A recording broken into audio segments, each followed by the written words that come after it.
Good people, keberadaan makhluk halus sebagai penghuni tetap di sebuah gedung juga klinik memang bukan isapan jempol. Terlalu banyak, bahkan terlalu sering, makhluk-makhluk gaib ini muncul dengan caranya hingga menebar ketakutan.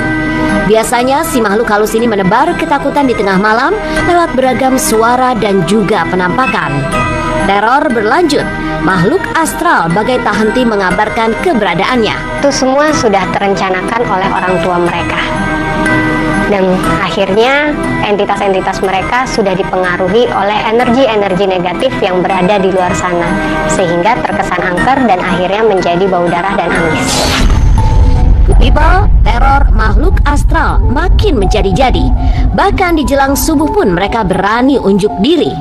Bahkan di saat orang tidak sendirian pun, si makhluk astral mengibarkan panji-panji eksistensinya. Bukan lagi sosok perempuan atau pria dewasa, tapi sosok bayi yang bisa berdiri. Korin-korin mereka mempunyai perasaan-perasaan yang terpendam, sehingga mereka menunjukkan entitas mereka.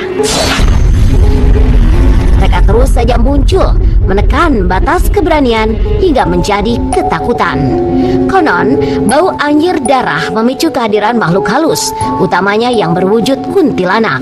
Dan kuntilanak dipercaya sebagai penjelmaan wanita yang merana, yang kemudian mengganggu orang-orang yang berbeda alam dengannya.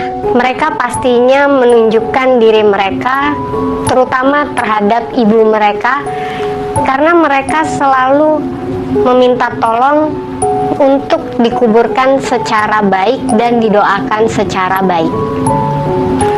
Selalu tercium bau darah dan terkesan angker karena tempat tersebut sudah dikuasai oleh energi-energi negatif, dan tempat tersebut sudah memiliki niat yang tidak baik, yaitu adalah mengaborsi janin-janin yang tidak bersalah, menghentikan kehidupan mereka secara paksa, sehingga energi negatif akhirnya menguasai tempat tersebut, dan entitas-entitas gaib di sana akhirnya menunjukkan apa yang ada di sana.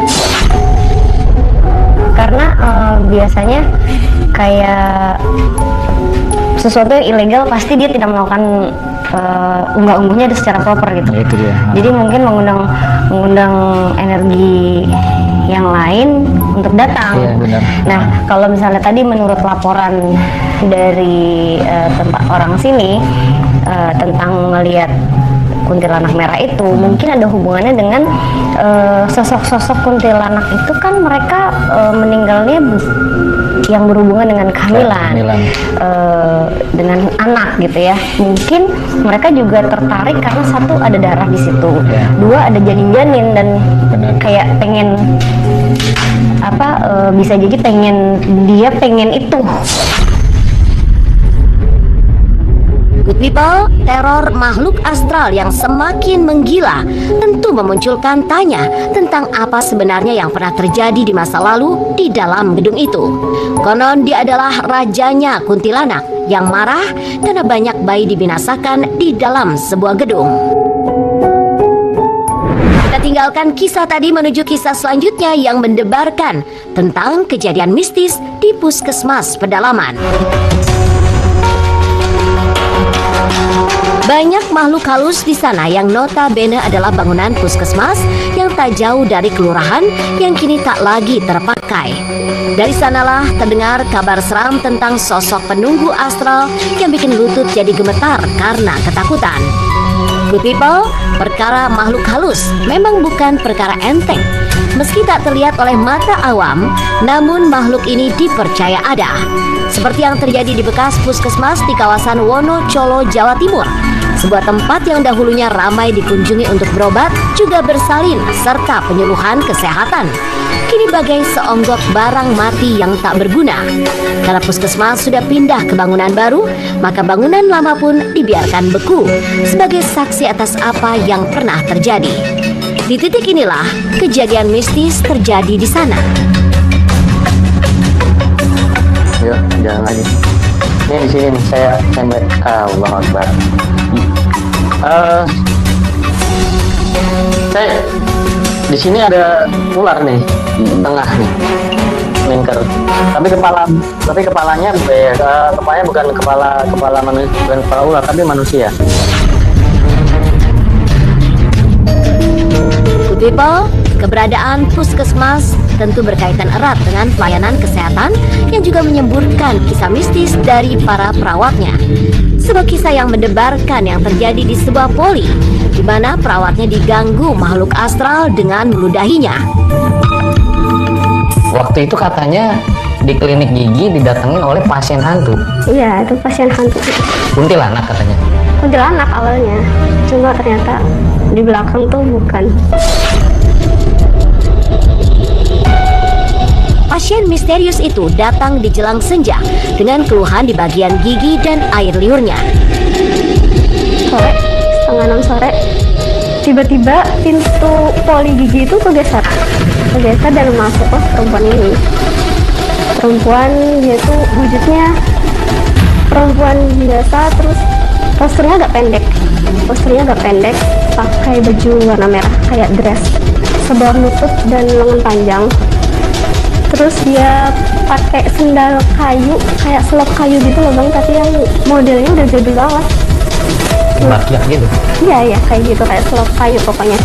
Rambutnya panjang sebahu dan dipotong ke samping, tapi acak-acakan.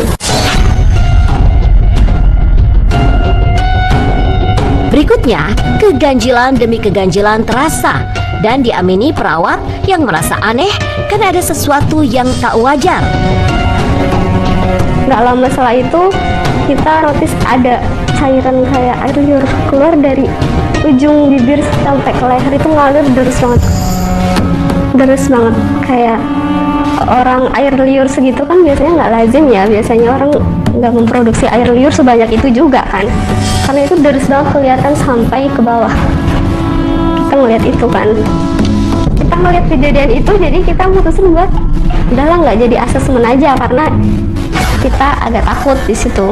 Terus karena emang tingkahnya agak aneh kan bang, jadi kita nganggep dia tuh DGC, bukan yang ke arah-arah yang mistis gitu. Setelah itu Arum bilang ke aku lewat WA, kita keluar aja dulu, izin buat manggil dokter gitu. Kisah pasien aneh yang membuat perawat kebingungan akhirnya menemukan jawabannya. Sebuah kejadian yang benar-benar tidak masuk akal, karena si pasien saat hendak ditangani langsung raib tanpa ada jejak sedikit pun. Bahkan penjaga di depan ruangan tak melihatnya. Akhirnya kita keluar, tapi sebelum kita keluar, aku izin dulu ke mbak ini. Aku izin bilang, mbak kita keluar dulu, kita mau manggil dokter gitu, biar mbaknya cepat ditanganin gitu. Dia nggak jawab, dia sama sekali nggak jawab, diam aja masih dalam posisinya yang kayak gitu. Akhirnya kita keluar bang, kita keluar buat manggil dokter, ke ruang dokter. Di situ kita bilang, dok ada pasien baru, udah nunggu di poli. Di situ dokter ngecek HP bang, karena di HP dokter kan connect sama sistem pendaftaran kan. Dokter ngecek HP, dia bilang nggak ada pasien baru kok di sini gitu, tapi udah nunggu di poli dok ada. Jadi emang di sistem tuh nggak ada pasien baru bang. Terus waktu itu kita langsung ngecek bertiga, aku, Arun sama dokter ngecek ke poli. Balik lagi kita ke poli buat nyari perempuan ini. Sampai di poli, perempuannya udah nggak ada. Di situ tinggal ada kursi dental aja, dan itu tuh penuh sama cairan bang. Di kursinya itu kayak ada air yang ditumpahin gitu banyak. Dan setelah kita lihat, kita deketin, itu tuh baunya tuh kayak bau yang nyengat banget, kayak bau terasi gitu, kayak bau terasi. Terus Basah itu kursi sama air liurnya. basah. Good people, itulah tadi kisah mistis dari sebuah klinik yang bikin ciut nyali.